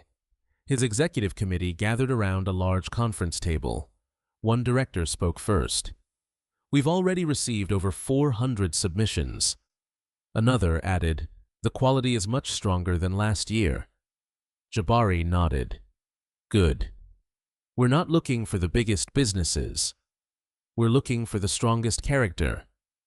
The committee members agreed. One executive smiled. That's always been your philosophy. Jabari quietly replied, money can build buildings, but only character builds communities. Later that afternoon, Hassan entered carrying another folder.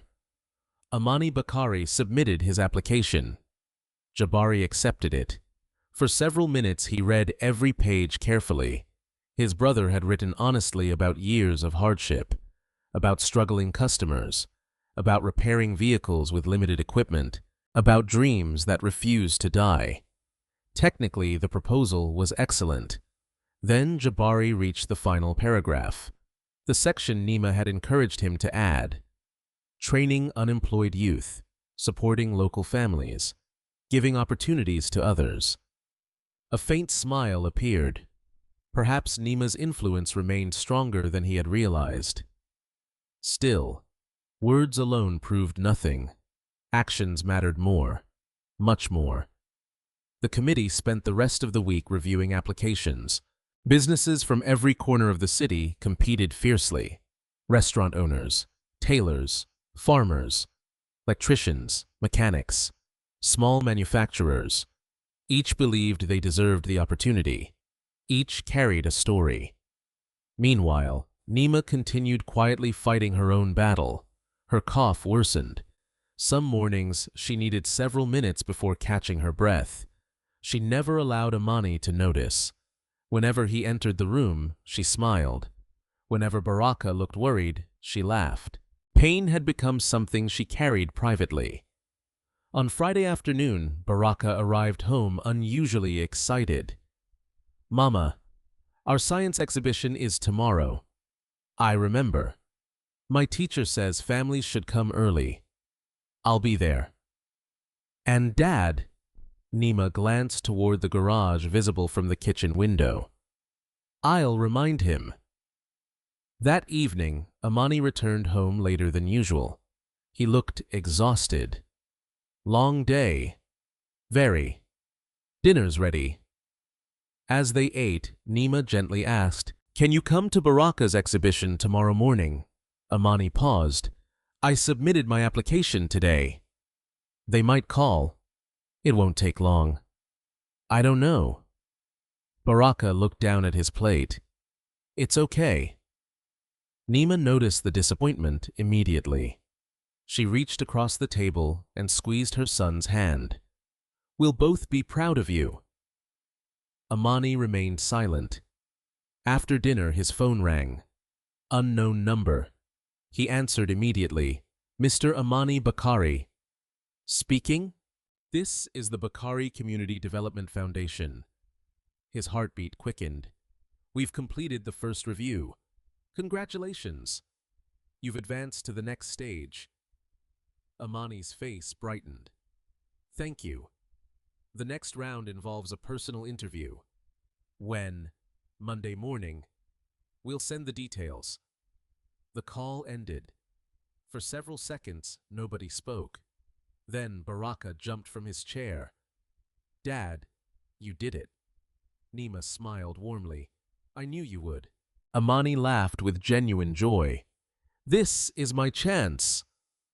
He looked toward the ceiling as though years of struggle were finally ending. What he didn't know was that only a handful of applicants had reached this stage, and among those making the final decisions sat the brother he believed had disappeared forever. Inside the foundation headquarters, Jabari placed Amani's application into a separate folder marked Final Evaluation. Rashid looked curious. "You've selected him." "I've selected nothing. He earned the interview." "And after that?" Jabari closed the folder carefully. "After that, my brother will face questions that no business proposal can answer."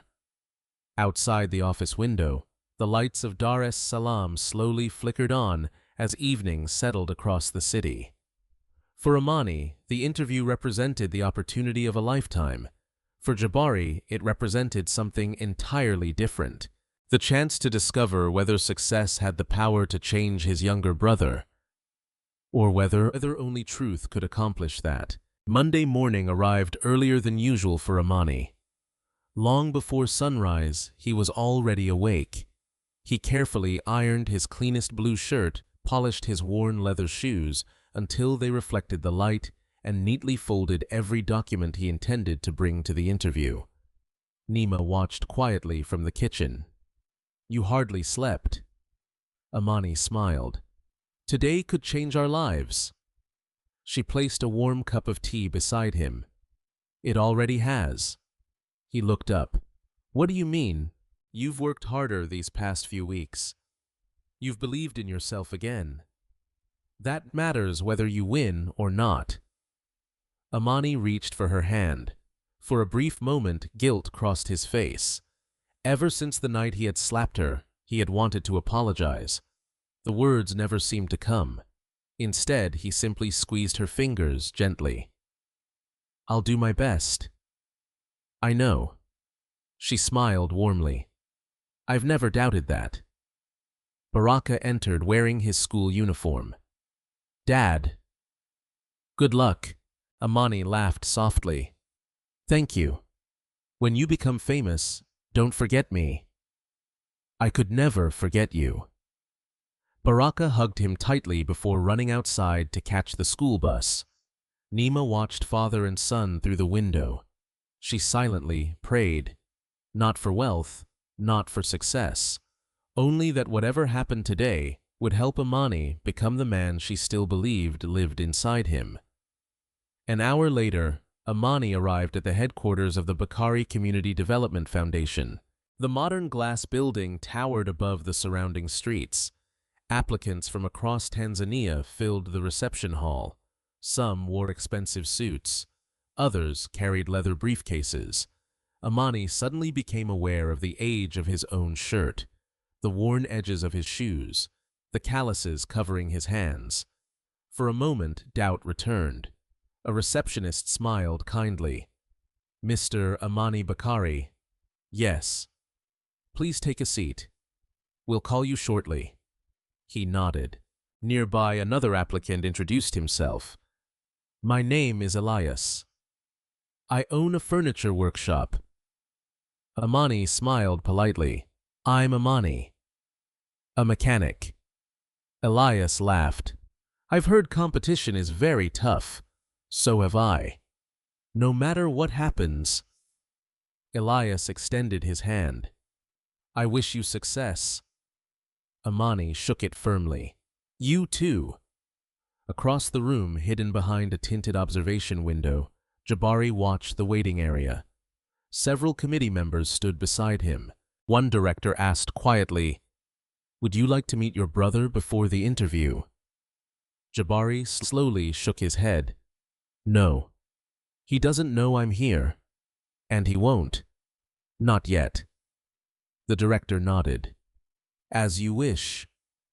One by one, applicants were called inside. Some emerged smiling. Others looked disappointed. Nearly an hour later, the receptionist stood again.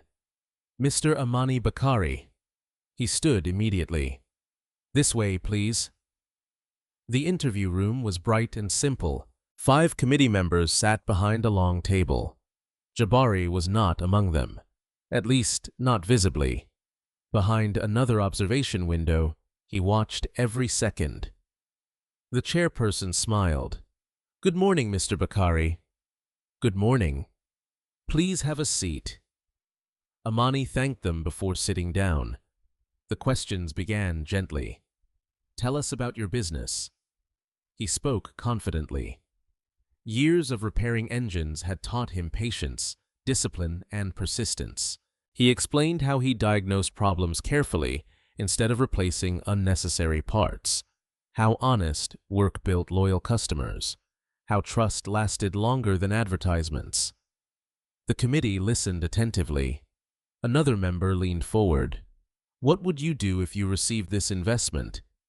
I would modernize my workshop, hire additional mechanics, train apprentices, improve customer service. The answers were thoughtful, practical, experienced. Behind the observation glass, Jabari nodded slightly. His younger brother clearly understood business. Then the questions changed. A senior committee member spoke gently. Tell us about someone who helped you become successful. Amani paused. My customers. They trusted me. Anyone else? My apprentice Musa. He works very hard. The committee member waited. Anyone else? Amani hesitated. My wife supports me. How? She believes in me. The answer was brief, too brief. The interviewer continued. If your wife described your greatest strength, what would she say? Amani smiled faintly. That I never give up. And your greatest weakness? The smile faded. He looked down for several seconds. Finally, he answered. Sometimes, I let frustration control me. The room became completely silent. Another interviewer asked softly, what happens when frustration controls you? Amani remembered that terrible evening. The spilled vegetables, Baraka crying, Neema's silent tears. His chest tightened. I've made mistakes. Have you corrected them? He couldn't answer. Not honestly. No, he had never apologized. Behind the glass, Jabari watched carefully. His brother wasn't lying, but he wasn't facing the truth either. The chairperson gently changed direction. Leadership isn't only about managing money. It's also about managing emotions. How do you earn forgiveness after hurting someone? Amani stared at the table. The question felt strangely personal. He stopped. He genuinely didn't know. The interview continued for another 20 minutes. Questions about ethics, community service, responsibility, humility, business planning. Some answers were excellent. Others revealed uncomfortable truths. When it finally ended, the chairperson smiled kindly. Thank you, Mr. Bakari. We appreciate your honesty. Amani stood. Thank you for the opportunity. After leaving the room, he exhaled deeply. He couldn't decide whether he had succeeded or failed. Meanwhile, inside the observation room, the committee gathered around Jabari. One director spoke first. Technically, he's among our strongest candidates. Another agreed. Outstanding mechanical knowledge. A third added, but emotionally. He still avoids accountability. Everyone looked toward Jabari. He remained silent for a long moment. Finally, he spoke. My brother has talent. No one doubts that. But talent without character eventually destroys itself. One committee member asked, so what do we do? Jabari smiled thoughtfully. We continue. The next stage isn't about business. It's about people. That afternoon, Amani returned to the garage. Musa immediately hurried over. How did it go? I'm not sure. Were the questions difficult? Some were. What kind? Amani wiped grease from his hands before answering. They asked about business and about life. They're not just looking for successful owners. They're looking for good people. Musa nodded. That makes sense. For reasons he couldn't explain, those words stayed with Amani for the rest of the day. Good people. That evening he arrived home unusually quiet. Neema noticed immediately. The interview? It went well. I think. I'm proud of you. He looked at her. This time he didn't look away. Instead, he saw something he had ignored for weeks. The tiredness beneath her smile, the faint cough she tried to hide behind her hand, the kindness she continued giving him despite everything. For the first time since that terrible night, shame outweighed pride. He opened his mouth. Neema. She turned toward him. Yes. The apology was finally ready to leave his heart. But before he could speak, his phone began ringing. The unexpected interruption stole the moment. Neither of them realized it. Yet that missed apology would soon become one of the greatest regrets of Amani's life. The phone continued ringing. Amani glanced at the unfamiliar number before answering. Hello. Good evening, Mr. Bakari. This is the Bakari Community Development Foundation. His heart immediately began racing. Yes. We're pleased to inform you that you've advanced to the final evaluation stage. Amani closed his eyes. Thank you. The final stage isn't another interview. It will take place over the next 2 weeks. What does it involve? You'll receive instructions tomorrow morning. Please continue running your business normally. The committee will contact you if necessary. The call ended. For a moment, the room remained completely silent. Then Baraka jumped from his chair. Dad made it. He threw his arms around his father. Neema smiled with genuine happiness. I knew you could. Amani laughed, lifting his son into the air. For the first time in weeks, joy filled the small house. But after Baraka went to bed, silence slowly returned. Amani sat alone outside beneath the dim porch light. His thoughts drifted back to the interrupted moment before the phone call. He had almost apologized. Almost. Yet, somehow, he had allowed another opportunity to disappear. Inside the house, Neema quietly folded laundry. Every movement triggered another small cough. She pressed a hand against her chest until the pain eased. She believed no one noticed. She was wrong. Baraka stood silently in the hallway watching her. Mama, she quickly smiled. Why aren't you sleeping? I wanted water. He walked closer. You're coughing again. It's just a cold. You've had that cold for a long time. Neema gently touched his cheek. I'll be fine. Baraka wanted to believe her, but children often notice the things adults try hardest to hide. The following morning, another anonymous volunteer from Jabari's foundation arrived in the neighborhood. Her name was Dr. Grace. She introduced herself as part of a free community health outreach program.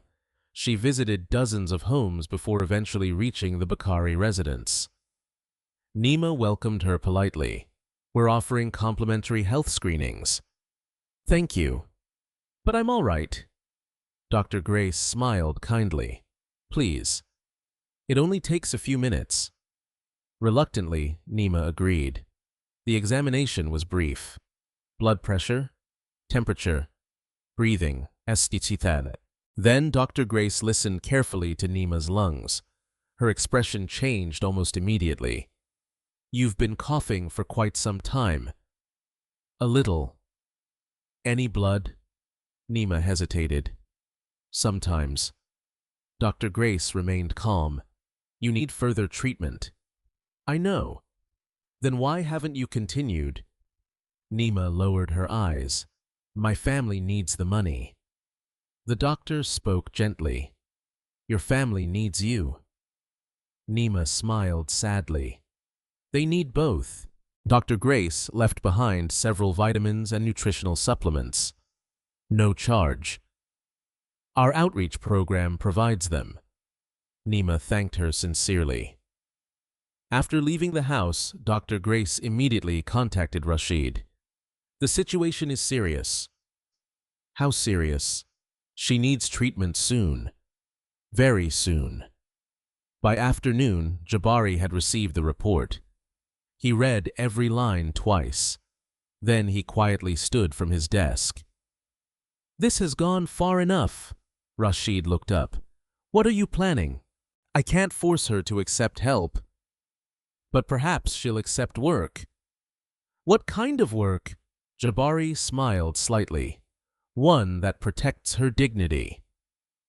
That same afternoon, Neema visited Mama Zawadi. The elderly woman struggled to organize donated clothing for several orphaned children. Without hesitation, Neema spent hours washing, folding, and sorting every item. 2 neighborhood women watched from nearby. She never rests, even when she's sick. I don't know how she keeps smiling. Mama Zawadi overheard them. Because kindness is the only wealth she has. And she gives it away freely. Unknown to everyone there, Hassan quietly recorded the conversation in his notebook. Every act of compassion mattered. The foundation wasn't merely evaluating businesses anymore. It was observing lives. Meanwhile, Amani worked harder than ever at the garage. Business remained strong. Customers praised his repairs. Several regular clients even recommended him to larger companies. His confidence continued growing. Late that afternoon, an expensive black SUV pulled into the garage. A sharply dressed executive stepped out. "My vehicle has an engine problem." Amani immediately began inspecting it. Within minutes, he identified the issue. The executive watched with admiration.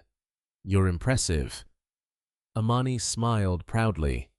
"I've repaired engines for nearly 20 years. The executive nodded. "I can tell." After the repair was completed, he handed Amani his business card. "If you're ever interested in servicing our company vehicles, call me." Amani accepted it gratefully. As the SUV disappeared down the road, Musa grinned. "Things keep getting better." "They do. I think the interview opened new doors." Amani slipped the card carefully into his wallet. Perhaps success truly was within reach. Across town, inside Foundation headquarters, the evaluation committee gathered again. Hassan presented several reports. Candidate Elias donated furniture to a local school. Another coordinator added, "Candidate Fatuma provides free meals every Friday." Then Hassan opened Amani's file. "Business performance continues improving. Customer satisfaction remains excellent. And personally, he works tirelessly. But..." The room waited. "He still hasn't apologized to his wife." Jabari slowly closed his eyes. "So, he carries guilt." "Yes, but guilt alone changes nothing." The committee fell silent. One senior member finally asked, "Will that affect the final decision?" Jabari answered carefully, "We're not searching for perfect people. We're searching for people willing to become better." That evening, Baraka sat beside his mother while she mended one of his school shirts. "Mama, yes, if Dad wins, will you stop working so hard?" Neema smiled softly. "Maybe. I'd like that." "So would I." Baraka rested his head against her shoulder. "I don't like hearing you cough." Neema kissed his forehead. "I'll get better." She wanted those words to be true, but deep inside she wasn't certain anymore. Later that night, after everyone had gone to sleep, Amani quietly walked into the kitchen for a glass of water. As he passed the laundry basket, something white caught his attention. He reached inside. It was a folded towel. Dark brown stains covered one corner. He stared at it for several long seconds. His heartbeat quickened. He knew exactly what it was. Blood. Fresh enough to leave no doubt. His hands began trembling. Suddenly, every small cough, every tired smile, every moment Neema had turned away from him, made terrifying sense. He looked toward the bedroom where his wife slept peacefully beside Baraka. Fear gripped his heart. For the first time in many years, thoughts of business, money, competitions, success, all disappeared. Only one question remained. How sick was the woman who had spent years protecting everyone, while no one had been protecting her? Amani stood motionless in the kitchen. The blood-stained towel remained in his trembling hands. For several seconds he couldn't breathe. His mind searched desperately for another explanation. Perhaps it wasn't blood. Perhaps she had cut her hand. Perhaps he stopped lying to himself. Every cough, every moment Neema had quietly turned away, every time she insisted she was fine, every exhausted smile. They suddenly fit together like pieces of a terrible puzzle. He slowly walked toward the bedroom. Moonlight filtered through the thin curtains. Neema slept lightly beside Baraka, one arm wrapped protectively around their son. Even in her sleep, she coughed softly. Amani had heard that cough hundreds of times. He had simply never listened. He sat quietly on the edge of the bed. His eyes filled with tears. "What have I done?" he whispered. The next morning, before Neema woke, Amani carefully returned the towel to the laundry basket. He didn't want to frighten her, but he needed answers. As soon as Baraka left for school, Amani spoke. Neema. She looked up from washing dishes. Yes, we're going to the clinic. Her smile disappeared. Why? Because you're sick. I'm fine. No. You've been hiding something. She froze. For a long moment, neither of them spoke. Finally, she asked quietly, You found the towel? Amani nodded. I'm sorry. She lowered her eyes. I didn't want you to worry. His voice cracked. You let me believe everything was normal. I wanted you to focus on your work. My work? He laughed bitterly. My work. My wife has been coughing blood while I worried about business. Neema stepped closer. Amani. No. I should have seen it. I should have asked. I should have noticed. Tears rolled down his face. And instead, he couldn't finish the sentence. The memory of the slap returned with crushing force. Neema gently reached for his hand. We've both carried too much. He shook his head. No. You carried everything. And I never even looked. They traveled to the clinic together in silence. The doctor recognized Neema immediately. I'm glad you've returned. He led them into his office. After reviewing her records, he explained the situation carefully. The infection has progressed, but it is still treatable. Amani leaned forward. What does she need? Medication, regular examinations, proper nutrition, and complete rest. The doctor looked directly at Amani. Most importantly, she cannot continue exhausting herself every day. Amani nodded immediately. She won't. The doctor hesitated. There is one problem. The treatment will be expensive. Without thinking, Amani answered, I'll pay. The words sounded confident, but as soon as they left the clinic, reality returned. He didn't have enough money, not even close. Everything he had recently earned had gone toward repaying debts, buying equipment, and preparing for the business competition. The walk home felt much longer than usual. Halfway there, Amani stopped. I'm selling the garage. Neema stared at him. What? If that's what it takes. No. The garage is our future. You are my future. She gently shook her head. You've spent your whole life building that place. I can build another. I can't replace you. Neema smiled through her tears. For the first time in weeks, she saw the man she had married. The proud mechanic had disappeared. Her gentle husband had returned. Across town, Rashid entered Jabari's office carrying another report. They visited the clinic together. Jabari immediately stood. What happened? He discovered her illness. And he offered to sell the garage. Silence filled the room. Jabari slowly sat back down. He finally understands. Rashid nodded. I think something has changed. Jabari looked toward the city skyline. Not enough. Not yet. He still doesn't know the full cost of his actions. Back at the garage, Amani gathered Musa and the other apprentice. I need to leave early. Is everything all right? My wife is ill. Musa's expression immediately changed. I'm sorry, boss. I should have told you sooner. You don't owe me an explanation. Amani looked around the workshop. I've been so focused on this place, I forgot the people waiting for me at home. Musa smiled gently. They'll be happy you're coming back.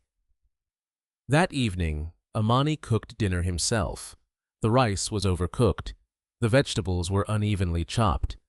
The stew contained far too much salt. Baraka took one bite before making a funny face. Neema laughed for the first time in many days. It's different. Amani laughed too. I know. I think the chicken survived. Baraka grinned. It almost didn't. The three of them laughed together. The meal wasn't delicious, but it was peaceful. After dinner, Neema tried to wash the dishes. Amani stopped her. No. I'll do them. You've worked all day. So have you. He gently took the plates from her hands. She watched quietly from the table. Sometimes love returned not through grand speeches, but through ordinary acts. Late that night, Amani opened the drawer beside the bed. Inside lay the small envelope containing his savings. He counted every bill. It wasn't enough, not even for the first stage of treatment. He closed his eyes. Tomorrow he would begin selling tools if necessary. Nothing mattered more. The following morning, Foundation headquarters received another report. Hassan stood before the evaluation committee. Amani skipped work yesterday afternoon. Several members looked surprised. Why, he accompanied his wife to the clinic. Another coordinator added, he cooked dinner. He refused to let her clean. He told his apprentice that family comes first. The committee exchanged thoughtful glances. One director smiled. That's encouraging. Jabari remained quiet. Finally, he asked, did he apologize? Hassan lowered his eyes. No, not directly. He changed his actions, but he still hasn't spoken the words.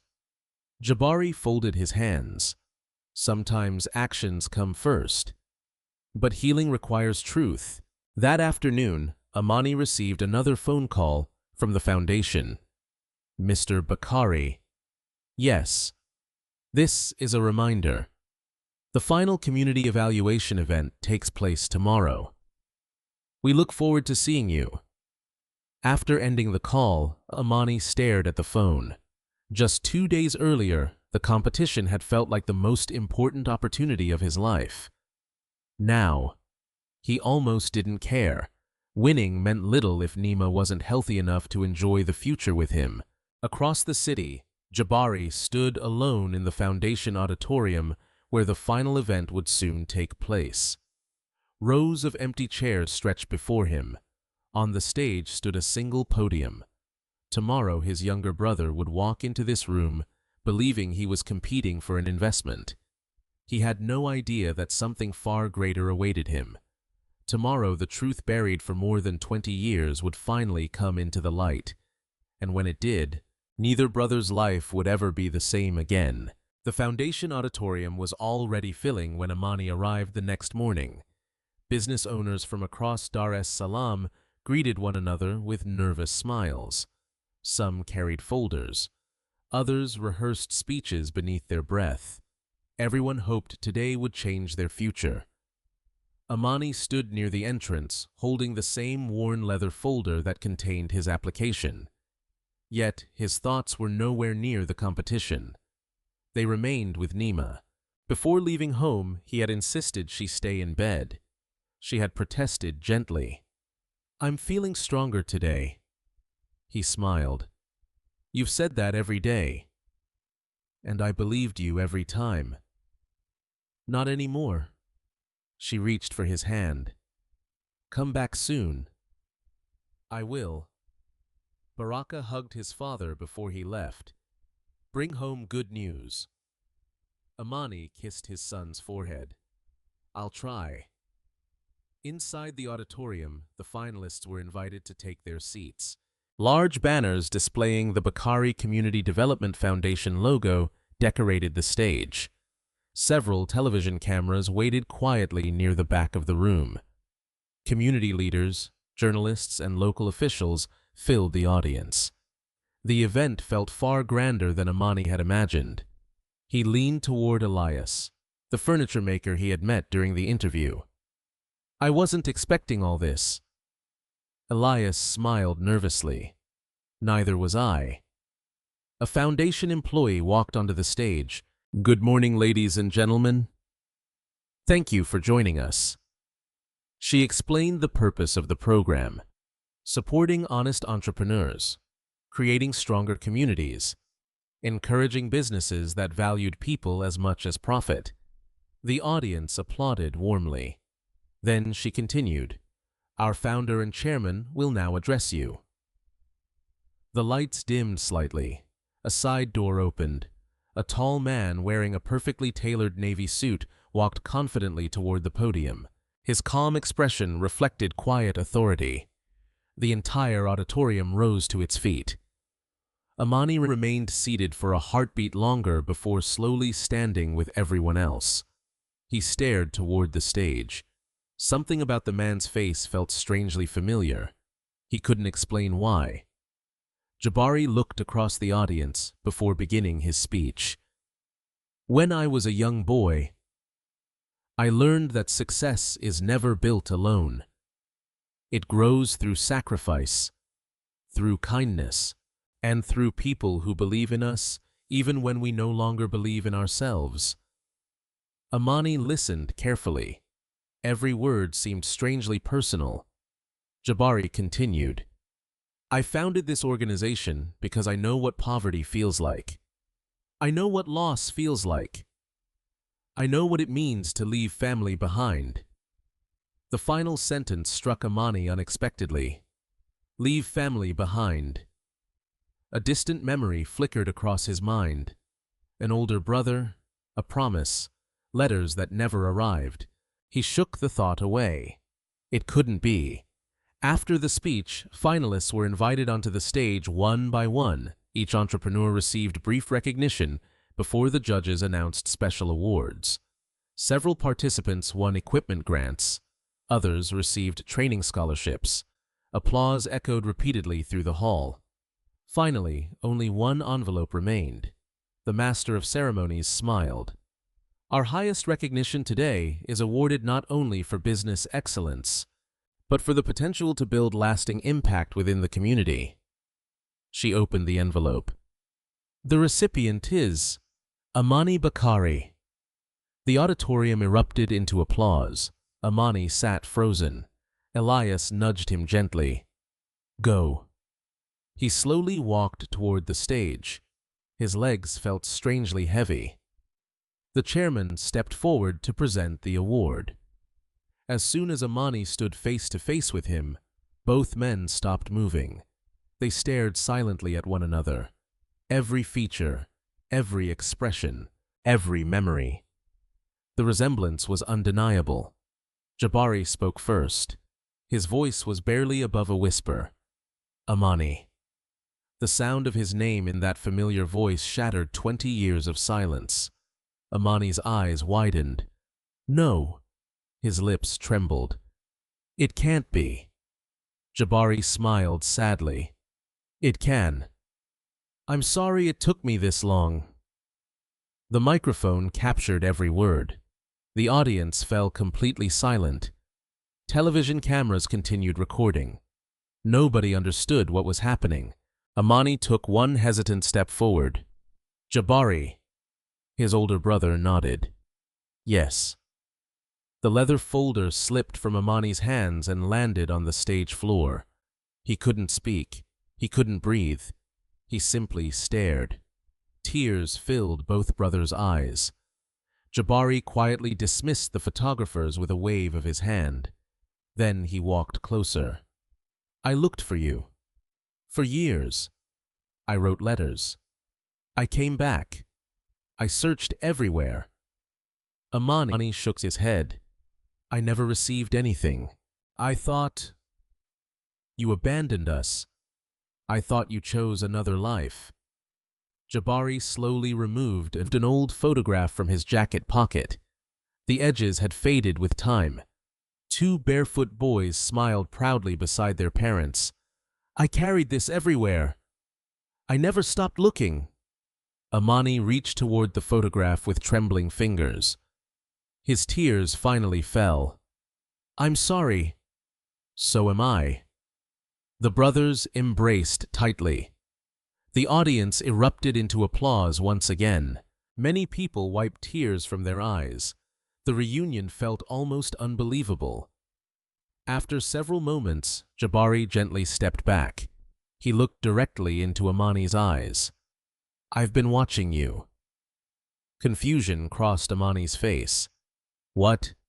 The garage, the foundation, the interviews, the competition. It was all real. You earned your place here. Amani struggled to understand. You knew who I was. From the beginning. Why didn't you tell me? Because I needed to know the man you had become. Silence returned. Jabari's expression grew more serious. I also saw something else. Amani's heartbeat quickened. What? I stood outside your house the night you struck Neema. The words landed like stones. Amani's face lost all color. No. I saw everything. I heard Baraka crying.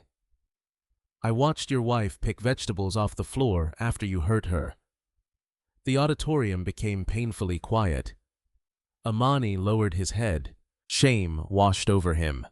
I have no excuse. No. You don't. Jabari's voice remained calm. Our father taught us that strength protects. It never humiliates. I forgot that. I know.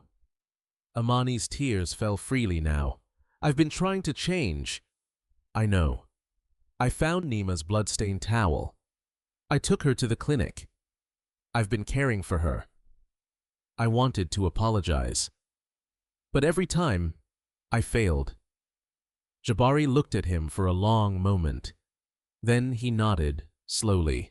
The first apology is spoken. The second is lived. Amani closed his eyes. I'll spend the rest of my life proving I'm worthy of her forgiveness. Jabari placed one hand firmly on his younger brother's shoulder. Then don't begin tomorrow. Begin today. The applause that followed wasn't for the award. It wasn't for the business competition. It was for a broken family finally finding its way back together, and for one man who had finally found the courage to stop hiding from the truth. When the applause finally faded, the auditorium remained unusually quiet. No one rushed toward the stage. No one interrupted the two brothers. Everyone understood they were witnessing something far more valuable than a business award. They were witnessing a family finding its way home. Jabari picked up the leather folder Amani had dropped and handed it back to him. You earned this. Amani accepted it with trembling hands. I don't deserve it. Jabari smiled gently. The investment you earned. My forgiveness. That is a journey. Amani nodded. I understand. He looked toward the audience before speaking into the microphone. I came here believing success meant growing my business. He paused. Today I realize success means becoming the kind of man my family can trust. The audience answered with warm applause. After the ceremony ended, reporters surrounded the stage. One journalist raised her hand. Mr. Jabari Bakari, when did you discover that Mr. Amani Bakari was your brother? Jabari answered honestly, several months ago. Another reporter asked, why didn't you reveal your identity immediately? Because money can solve financial problems, but it cannot reveal character. I needed to know whether my brother's heart was still capable of changing. The cameras turned toward Amani. What would you like to say today? Amani took a deep breath. I've spent years blaming poverty for the man I became. But poverty didn't raise my hand. I did. The responsibility is mine. He lowered his head. The greatest apology I can offer is not today's words. It's the rest of my life. Many people in the audience quietly wiped away tears. Later that afternoon, Jabari and Amani drove together to the Bakari home. Neither brother spoke very much during the journey. Some silences no longer needed words. When the car stopped outside the house, Baraka ran through the front gate. Dad! He suddenly stopped. His eyes shifted toward the unfamiliar man standing beside Amani. The stranger smiled warmly. "You must be Baraka." The boy looked confused. "Who are you?" Amani knelt beside his son. "This," his voice trembled, "this is your Uncle Jabari." Baraka's eyes widened. "The uncle grandma used to tell stories about—" Jabari laughed softly. "The very same." The little boy smiled before hugging him without hesitation. "I've always wanted an uncle." Jabari wrapped his arms around him tightly. "So have I." Inside the house, Neema slowly walked into the living room. She froze the moment she saw Jabari. She immediately understood. The resemblance between the brothers was unmistakable. Jabari stepped forward respectfully. "You must be Neema." She nodded. "I'm honored to meet you." He looked at her with deep gratitude. "No, the honor is mine. You protected my brother. You protected my nephew. You protected this family.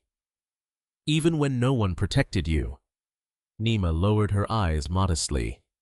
"We simply take care of the people we love." Jabari smiled. "That's exactly why I wanted to meet you." Amani slowly turned toward his wife.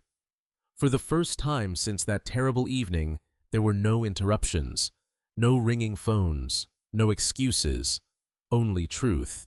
He walked closer until only a few steps separated them. His voice barely rose above a whisper. "Neema, I'm sorry. I am ashamed of what I did. I cannot erase that night. I cannot erase the fear I caused. But if you'll allow me, I'll spend every day proving that man is gone."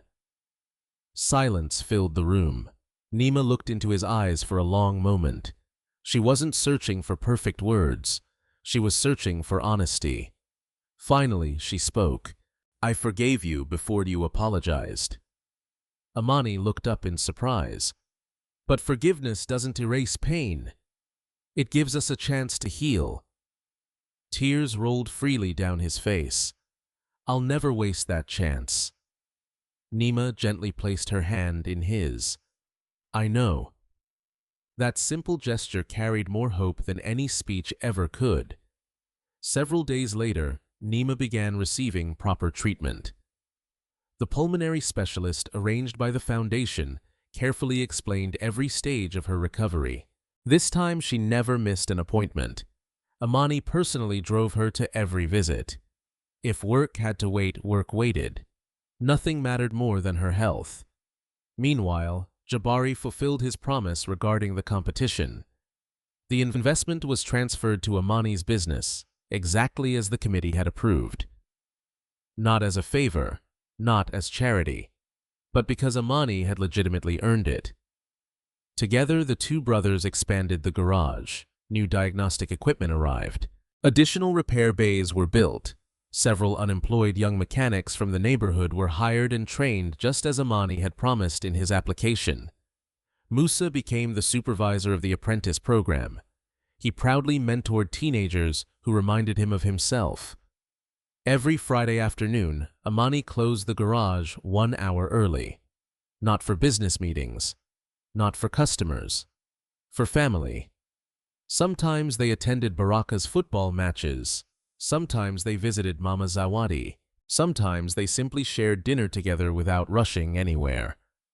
Months later, Baraka stood proudly on a school stage during the science exhibition. This time, both his parents sat in the front row. Beside them sat Uncle Jabari. When the teacher asked Baraka who had inspired his project about repairing simple machines, the boy smiled proudly. "My father taught me how to fix broken engines.